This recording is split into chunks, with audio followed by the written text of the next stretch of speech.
Assalamualaikum warahmatullahi wabarakatuh. Pada kesempatan kali ini saya ingin menyampaikan materi tentang konsep pendidikan dalam Quran surah An-Nahl ayat 125 sampai 128. Sebelumnya di sini saya ingin membacakan ayatnya terlebih dahulu. A'udzu billahi minasyaitonir rajim.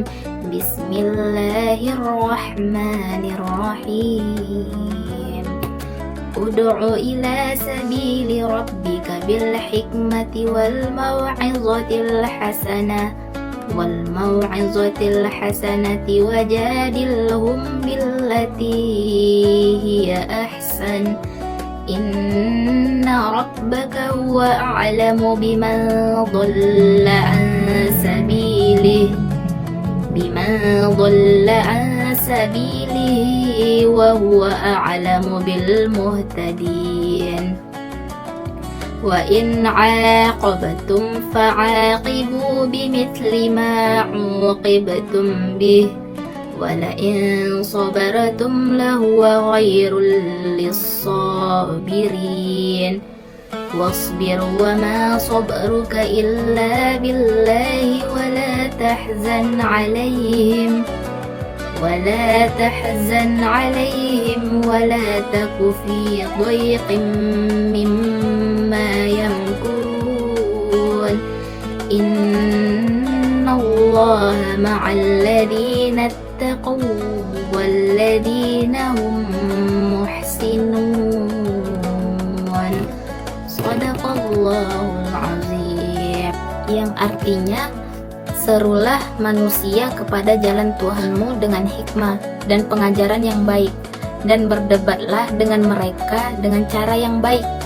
Sesungguhnya Tuhanmu dialah yang lebih mengetahui siapa yang sesat dari jalannya, dan dialah yang lebih mengetahui siapa yang mendapat petunjuk.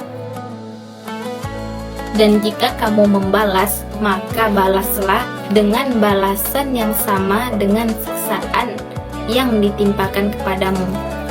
Tetapi jika kamu bersabar, sesungguhnya itulah yang lebih baik bagi orang yang bersabar.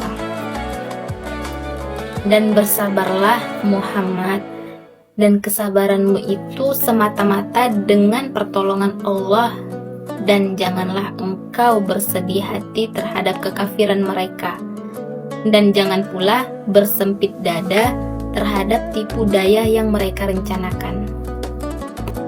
Tahu nggak kandungan atau maksud dari surah An-Nahl ayat 125 sampai 128 ini? Secara umumnya itu surah An-Nahl ayat 125 sampai 128 ini menjelaskan cara berdakwah serta sikap dalam menghadapi perbedaan dan pentingnya kesabaran serta ketakwaan. Sebagaimana dalam tafsirnya, ayat 125 surah An-Nahl ini menjelaskan cara atau metode dakwah yang baik. Dalam ayat ini, Allah memerintahkan Nabi Muhammad SAW untuk mengajak manusia ke jalan Allah dengan 3 cara, yaitu yang pertama dengan cara hikmah atau kebijaksanaan, yang kedua dengan nasihat yang baik, yang ketiga dialog dengan cara yang paling baik. Karena sesungguhnya dakwah itu harus dilakukan dengan lembut, tidak kasar, dan penuh kebijaksanaan agar mudah diterima oleh orang lain. Sesungguhnya hidayah ada di tangan Allah. Allah menegaskan bahwa dialah yang lebih mengetahui siapa yang mendapat petunjuk dan siapa pula yang tersesat.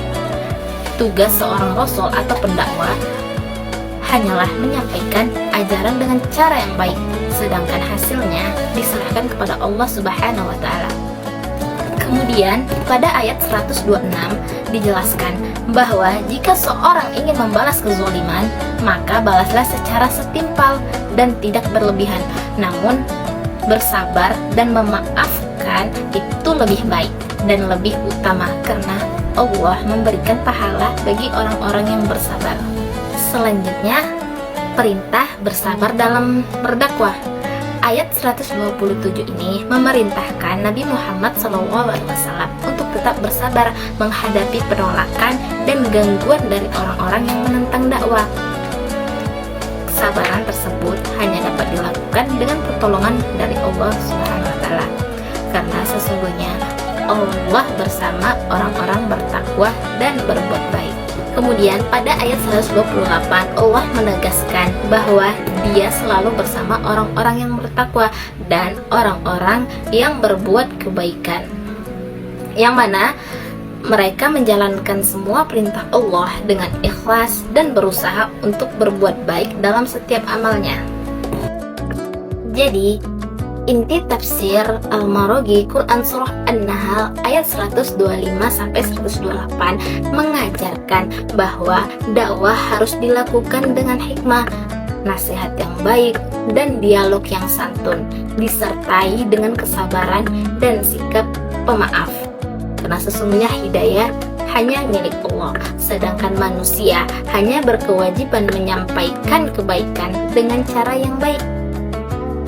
Nah, selanjutnya tafsir Al-Misbah dan tafsir Al-Azhar.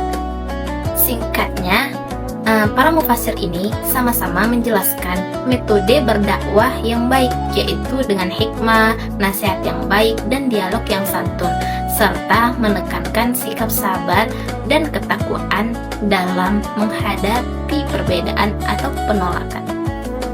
Perbedaannya, kalau tafsir Al-Maraghi itu menggunakan pendekatan rasional dan sosial, yang mana menjelaskan ayat dengan analisis yang sistematis serta menekankan aspek pendidikan dan masyarakat. Sedangkan tafsir Al-Misbah menggunakan pendekatan kontekstual yang mengaitkan makna ayat dengan kehidupan modern dan kondisi masyarakat masa kini. Sedangkan kalau tafsir Al-Azhar ini lebih sederhana dan reflektif, yang mana sering mengaitkan ayat dengan pengalaman kehidupan dan dakwah di masyarakat. Jadi kesimpulannya, Quran Surah An-Nahl ayat 125-128 ini memberikan pedoman tentang cara berdakwah dan bersikap dalam kehidupan, yang mana dakwah itu harus dilakukan dengan hikmah, kebijaksanaan, nasihat yang baik, dan dialog yang santun, sehingga ajaran Islam itu disampaikan dengan lembut dan menghargai orang lain. Ayat ini juga menekankan pentingnya kesabaran dan pengendalian diri, juga sikap memaafkan ketika menghadapi perlakuan buruk, karena meskipun membalas itu diperbolehkan, akan tetapi bersabar lebih utama. Yang mana pada akhirnya Allah menegaskan bahwa Allah selalu bersama orang-orang yang bertakwa dan berbuat ihsan, sehingga ayat ini itu menjadi pedoman bagi umat Islam untuk menjalani kehidupan dengan kebijaksanaan, kesabaran, dan kebaikan. Jadi apa sih keterkaitan Quran Surah An-Nahl ayat 125-128 ini dengan pendidikan? Nah, Quran Surah An-Nahl ayat 125-128 ini memiliki hubungan yang erat dengan pendidikan, terutama dalam metode mengajar dan pembentukan karakter. Ayat ini mengajarkan bahwa penyampaian ilmu itu harus dilakukan dengan kebijaksanaan atau hikmah dan nasihat yang baik serta dialog yang santun, sehingga peserta didik lebih mudah memahami pelajaran. Selain itu, ayat 126-128 menekankan pentingnya kesabaran, keteladanan, dan sikap memaafkan, yang mana ini sangat diperlukan oleh seorang pendidik dalam membimbing siswa dengan berbagai karakter. Dengan menerapkan nilai-nilai tersebut, proses pendidikan dapat berjalan lebih efektif dan mampu membentuk pribadi yang berakhlak mulia. Mungkin sekian yang dapat saya sampaikan materi tentang konsep pendidikan dalam Quran Surah An-Nahl ayat 125-128. Kurang dan lebihnya saya mohon maaf. Saya akhiri, wabillahi taufiq wal hidayah. Wassalamualaikum warahmatullahi wabarakatuh.